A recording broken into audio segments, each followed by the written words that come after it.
Rubén acaba de decir que antes de creer en el Señor Jesucristo estamos bajo la losa de la ley que nos acusa porque somos incapaces de guardarla.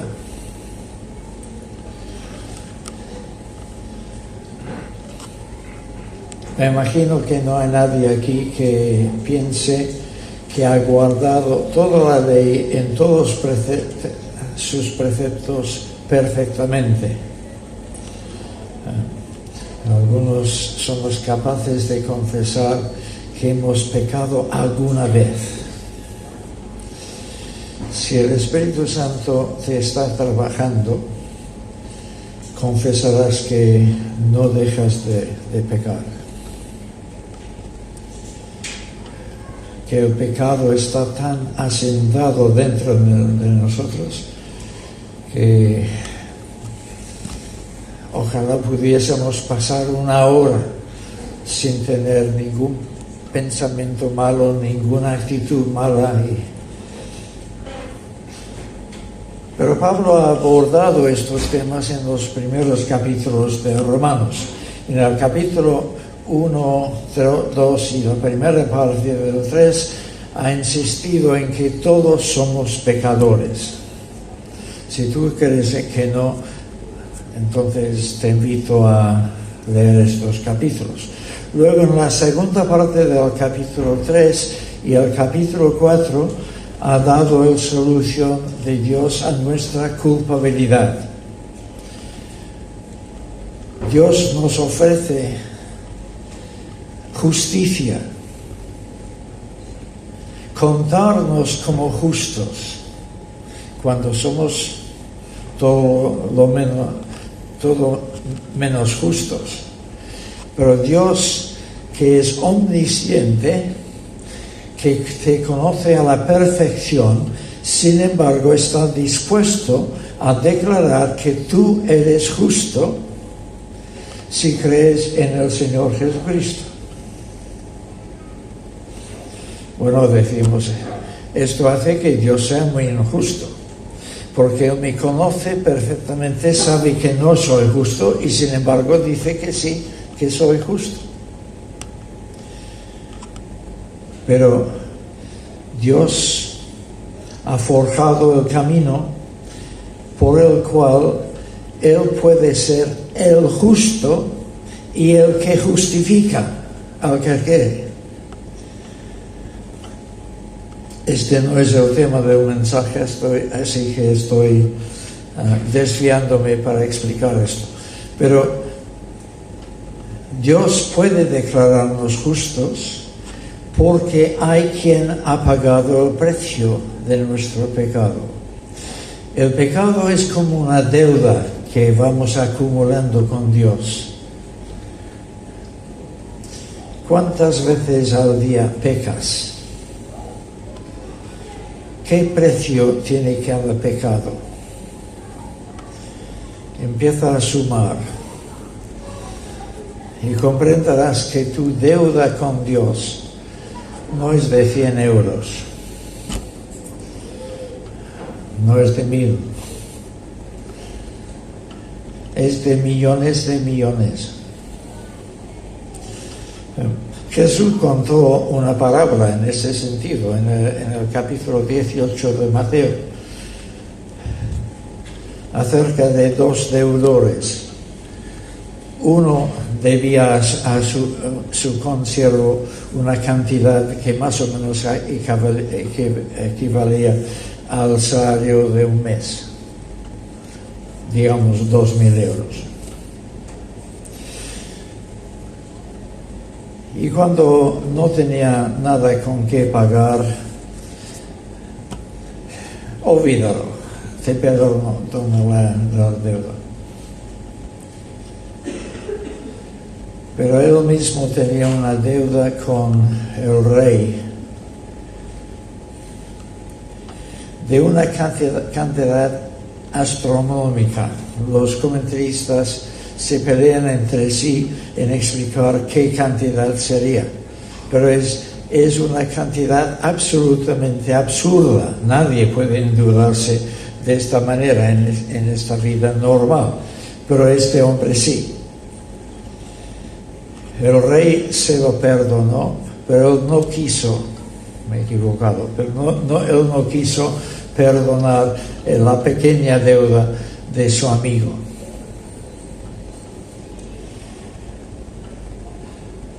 Nuestra deuda con Dios es enorme.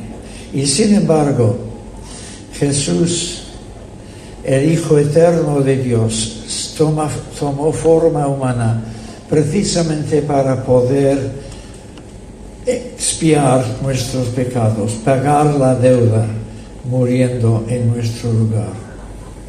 Bueno, esto es lo que Pablo ha explicado hasta aquí.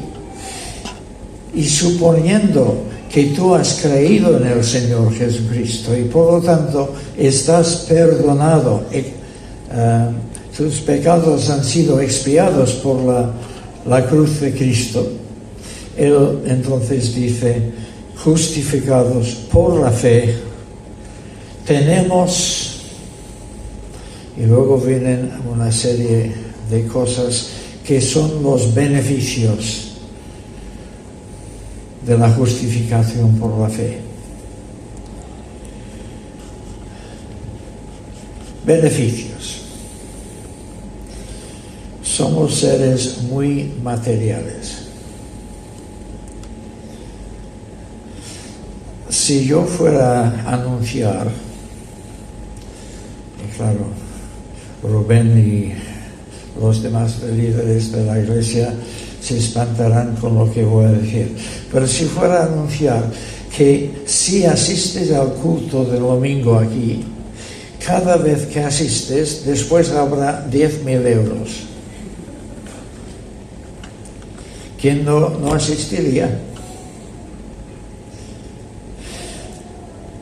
Pero decimos que el Evangelio te ofrece bendiciones espirituales. Esto no interesa, aparentemente, pero utiliza un poco la materia gris que tienes, bueno, si tienes. ¿Qué es más importante? ¿Tener 10.000 euros o tener paz con Dios?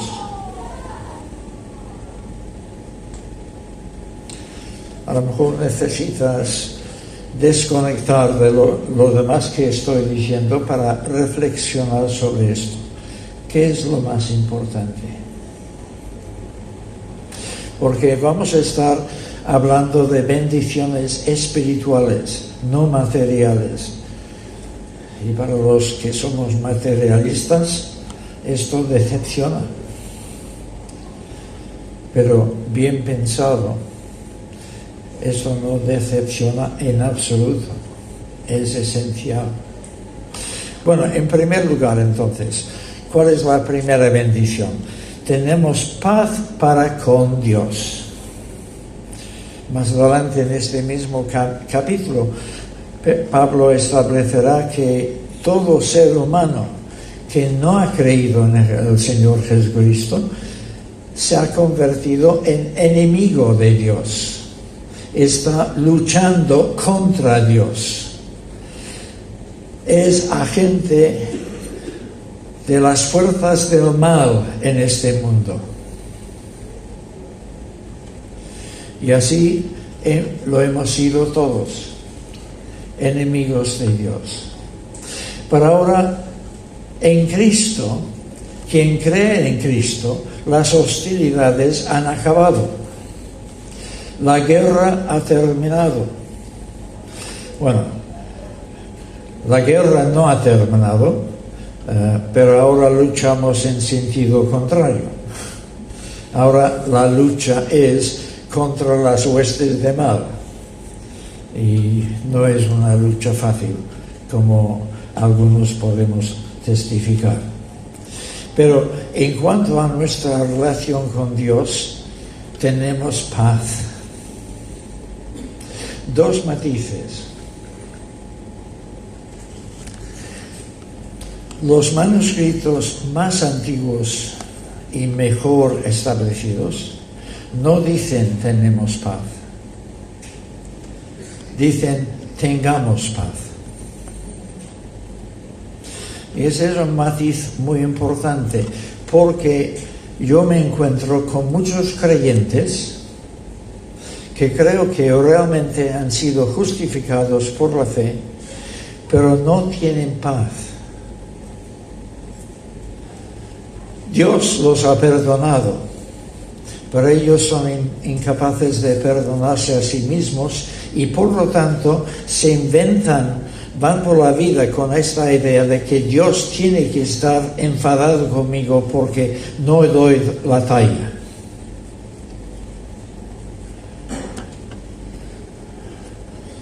¿Alguien aquí es así? Que no se manifieste.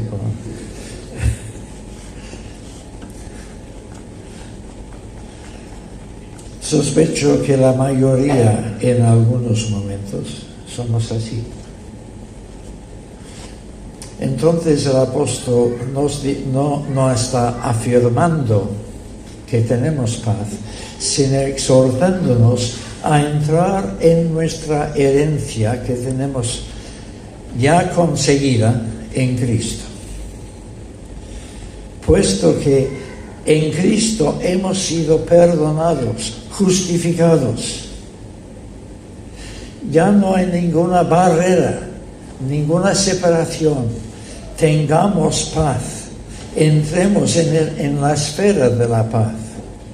Disfrutemos de la relación con Dios que Cristo nos concede. Y mira, no es paz con Dios porque como hijo suyo soy capaz de guardar todo lo que me pide. Es paz con Dios por medio de nuestro Señor Jesucristo. No es por nada que nosotros hayamos hecho o tengamos que hacer. Es por lo que Él ha hecho. Tengamos paz y acordemos también otro matiz, que en el pensamiento judío la paz no es solamente una ausencia de guerra, es algo mucho más positivo, es bienestar total, es completa satisfacción. Y Pablo nos está invitando a entrar en esta esfera de la plena satisfacción en Cristo. Y esto nos introduce en el segundo punto, la segunda cosa que tenemos. Por quien también tenemos entrada por la fe a esta gracia en la cual estamos firmes. No solamente hemos recibido la gracia del perdón de pecados, de la expiación de nuestros pecados a través de la cruz de Cristo, sino que ahora estamos viviendo en un estado, una esfera de gracia. Estamos bajo la buena providencia de Dios, la protección de Dios.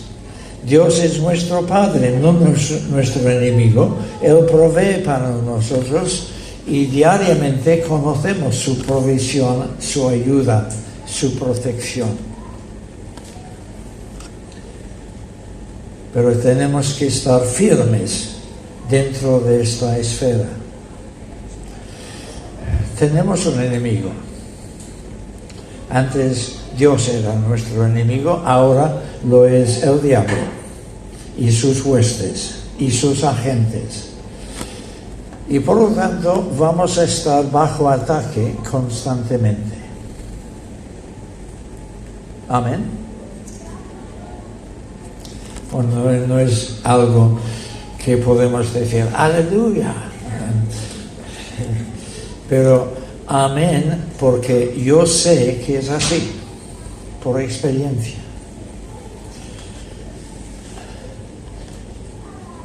El diablo desea neutralizarte, hacer que los privilegios de la gracia las pierdas.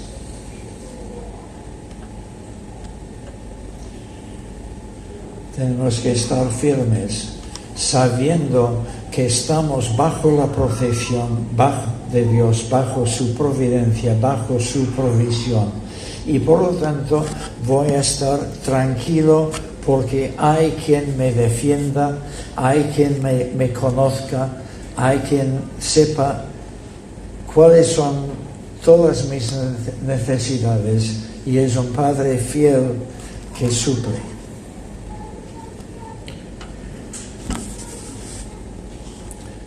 Y una tercera bendición. Nos gloriamos en la esperanza de la gloria de Dios. La frase gloria de Dios admite dos acepciones. Por un lado, puede significar que un día vamos a ver a Dios en su gloria. Es la gloria que pertenece a Dios. Pero también puede significar la gloria que Dios concede. ¿Os acordáis de que al principio Dios creó al ser humano a su propia imagen? Dios es glorioso, el ser humano refleja esta gloria de Dios en su creación inicial.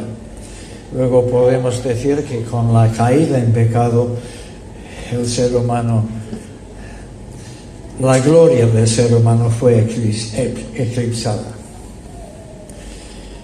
Pero esta esperanza de la gloria de Dios no es solamente la esperanza de que un día voy a ver a Dios en toda su gloria, que lo es, sino también que un día veré en mí perfectamente restaurada aquella gloria que Dios tenía para mí cuando me diseñó en la eternidad.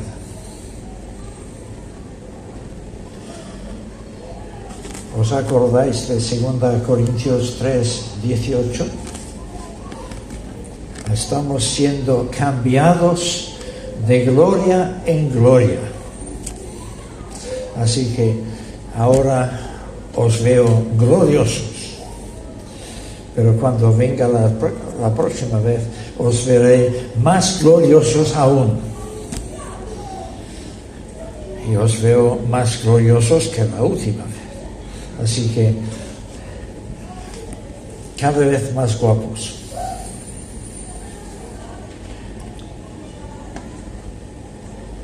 Bueno.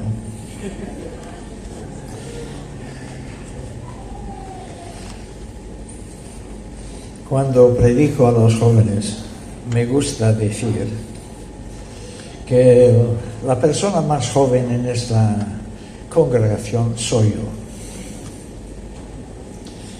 Porque vosotros los jóvenes todavía tenéis muchas ataduras, muchos complejos adolescentes pero aunque el cuerpo exterior se va cascando, el hombre interior se renueva de día en día. Y yo he tenido mucho más tiempo que vosotros renovándome, así que soy más joven que vosotros. Y lo mismo podemos decir acerca de la gloria. Yo he tenido mucho tiempo para estar glorificándome, o no glorificándome a mí mismo, sino siendo glorificado por el Señor. Debería ser más glorioso. No sé si es así. Pero jóvenes, ánimo, porque un día seréis tan joven como yo.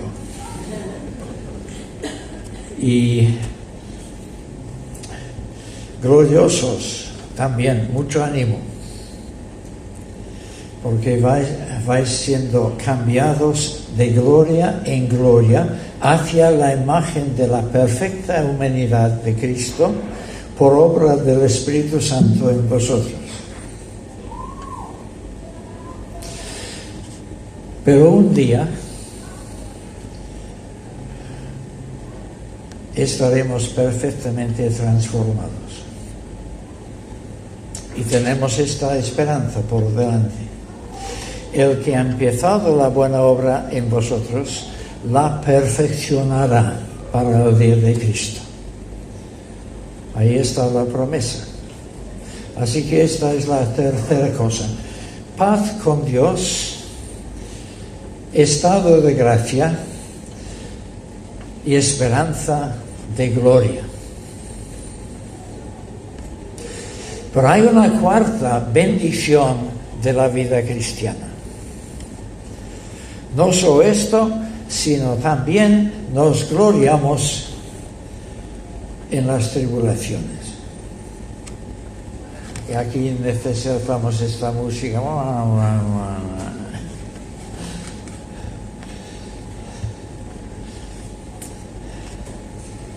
Yo habría esperado que al menos una persona hubiese dicho mandé.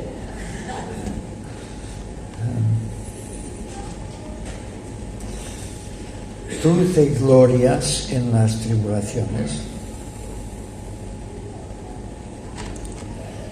Bueno, Laia es honesta.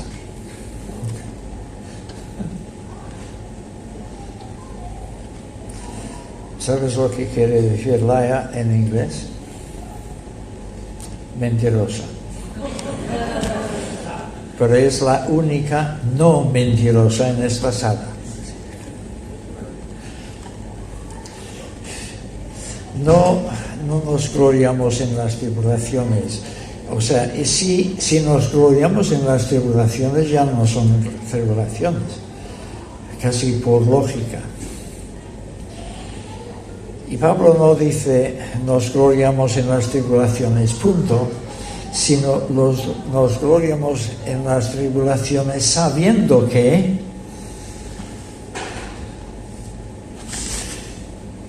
este versículo 3 es la contrapartida a nuestra esperanza de gloria en el versículo 2.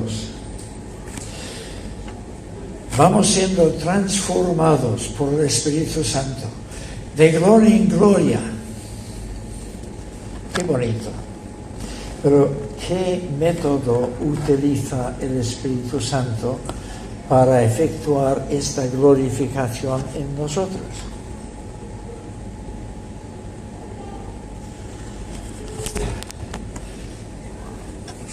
El primer método es asistir a esos cultos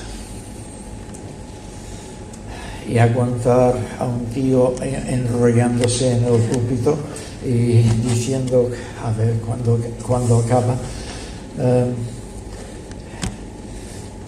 Es una pequeña tribulación, pero también aprendemos a través de la disciplina personal de estudiar la palabra y orar cada día. Y a veces se nos hace cuesta arriba. No es fácil mantener esta disciplina. Pero si somos capaces de introducir estas disciplinas en nuestras vidas, a lo mejor nos ahorramos otras tribulaciones mucho más graves.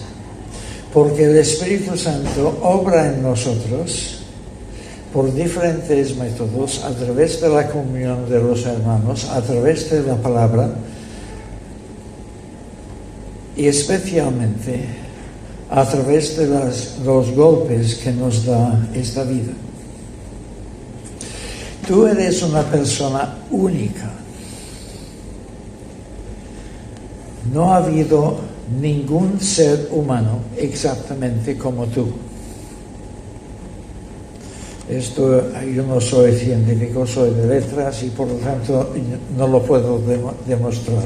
Pero hay evidencia científica de este hecho. Si Dios puede hacer que cada copo de nieve tenga un diseño diferente, no le resulta demasiado difícil hacer que cada ser humano sea diferente también.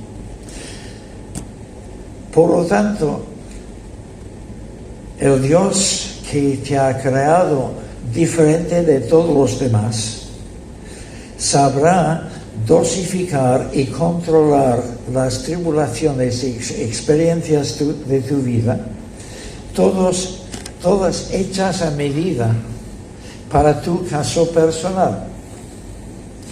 No vengas entonces diciendo, ¿por qué he sufrido yo esto y fulano no lo ha sufrido?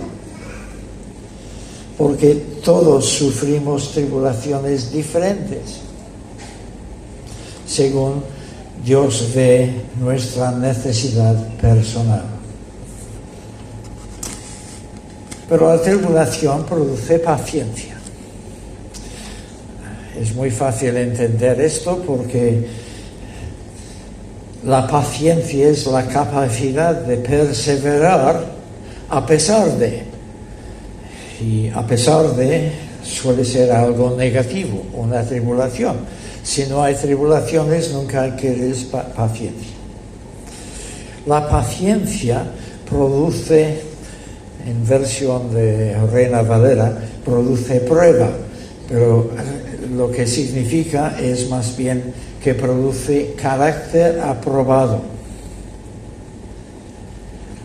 En el capítulo 4, Pablo ha citado el caso de Abraham como modelo para nosotros, el gran hombre justificado por su fe.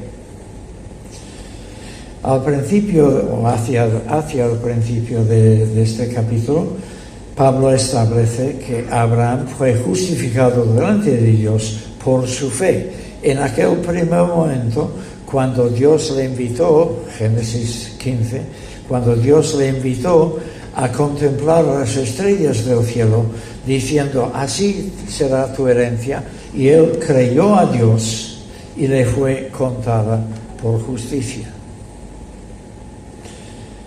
Pero luego Pablo cuenta cómo iban pasando los meses se convirtieron en años, los años en décadas, y no había ninguna señal del cumplimiento de esta promesa.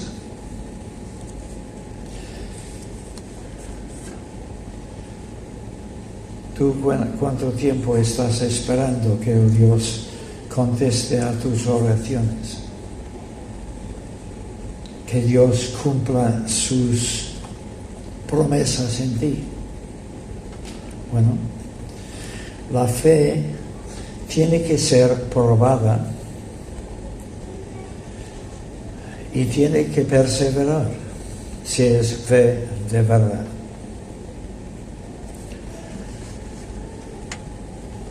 Al final Dios cumplió o empezó a cumplir su promesa. Nació Isaac. Hijos como las estrellas del cielo, y nació uno. Por lo menos era un comienzo.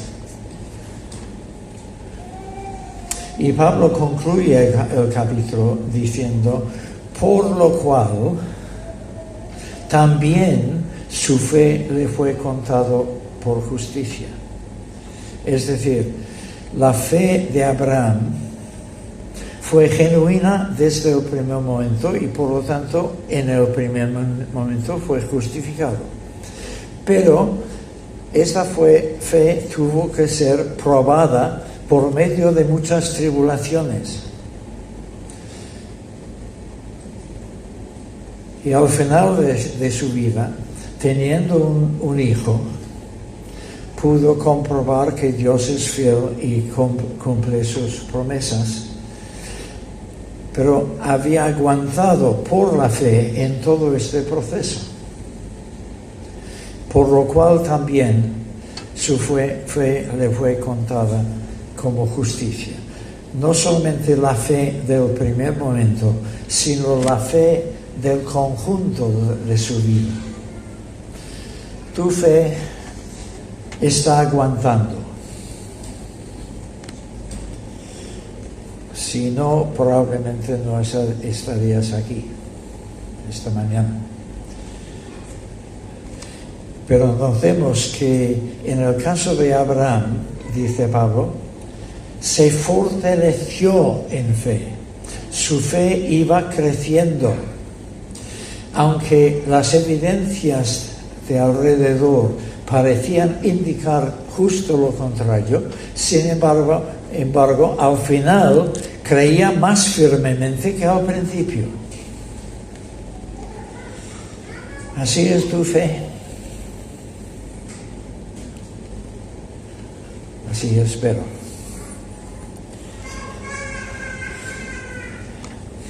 La prueba, el carácter aprobado, produce esperanza. Pues vaya anticlimax. Porque esperanza está ahí al principio, ¿no? Y después de ir cambiándose de gloria en gloria, lo que tenemos al final, ¿qué es? Esperanza. ¿No?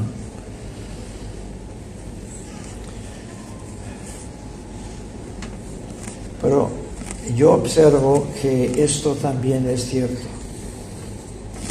Si quieres ver una persona llena de esperanza, normalmente no vayas a un recién convertido, sino a alguien que ha caminado con Dios toda la vida. Porque esta es la clase de persona en la que ves esperanza de verdad. ¿Verdad, Pepita? Es un buen ejemplo.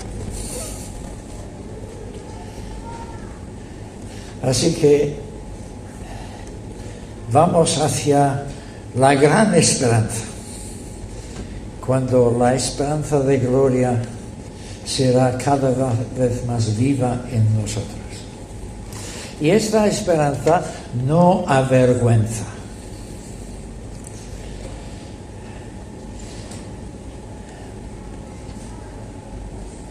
Me encanta un texto de Hebreos en el que el autor indica que Dios no se avergonzará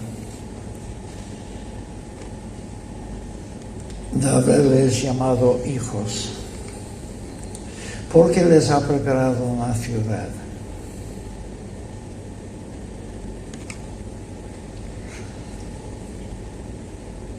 Tenemos una esperanza de gloria, esperanza también de una ciudad.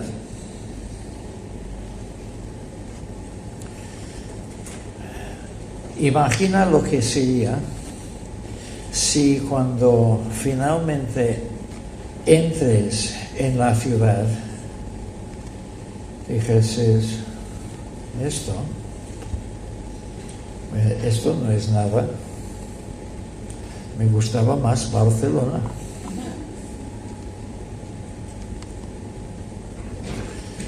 Y yo me he sacrificado, he sufrido, me he sometido a tribulación tras tribulación solo para esto.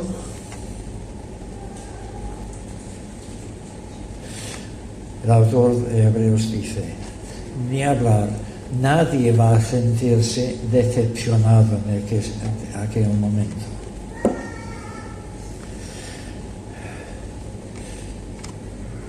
Tienes que haber aprendido ese neologismo. ¡Wow! Lo conoces, ¿no? Porque cuando entres en la Nueva Jerusalén, wow, no será suficiente. Tendrás que casi ladrar, wow, wow, wow, wow.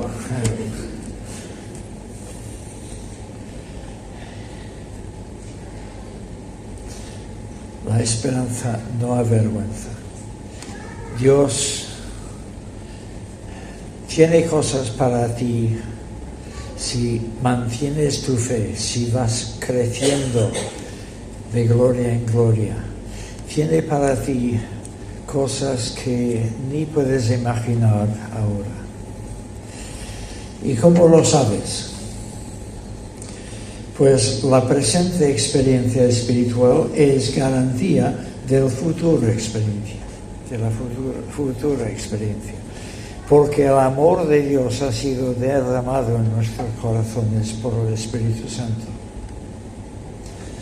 Es esta seguridad que ya tenemos de poder llamar a Dios Padre, Papá, Abba, por el Espíritu que nos testifica nuestro Espíritu que somos hijos amados.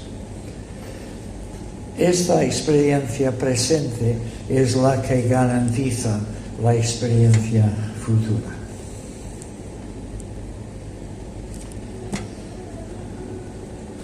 Bueno, animados, hermanos. Lo siento, no te puedo ofrecer 10.000 euros. Oro y plata no tenemos, pero lo que tenemos es mucho mejor que la sanidad de nuestra cojera. Es paz, es gracia, es viva esperanza, siendo transformados de gloria en gloria hacia la imagen del Señor Jesucristo. Que el Señor os bendiga abundantemente.